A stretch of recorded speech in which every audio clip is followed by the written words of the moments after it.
لو انتي بتعملي دايت يبقى لازم تتفرجي على الوصفة دي، وجعانة بالليل او عايزة تفطري بيها او اي وقت يعني. الوصفة دي سهلة جدا. البطاطس هتاكليها بشكل مختلف، هتاكليها بطريقة صحية. وعشان احنا بنعمل دايت فاحنا محتاجين كربوهيدرات اللي هي موجودة في البطاطس. قشرت بطاطساية وسلقتها في نص كوباية مية وهنزل بيها بالشكل ده. والدهون اللي فيها صحية جدا، سواء زيت الزيتون او 50 جرام من الزبدة. هننزل بالثوم البودرة والفلفل الاسود والزعتر، دي التركية المهمة.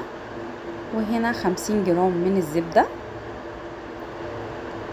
والمفروض احط حوالي ربع كوباية لبن نص دسم.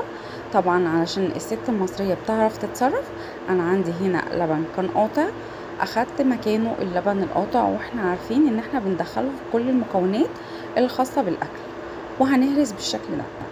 انا ضفت شوية من الملح، وهضيف شوية من زيت الزيتون اللي بيدخل على النار، وهقلب كل المكونات دي كلها مع بعضها لحد ما تمتزج تماما وتبقى بالشكل ده زي ما حضراتكم شايفين.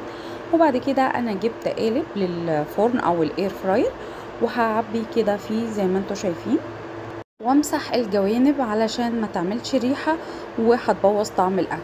وبعدين حطيت جبنة موتزاريلا طبيعي او جبنه موتزاريلا لايت اللي موجود يعني، ودخلتها الاير فراير على 180. انا كنت عامله التايمر على 15 دقيقه، لا هي المفروض 10 دقايق بس. وعملت القالب تاني بالشكل ده زي ما حضراتكم شايفين، وده الشكل النهائي.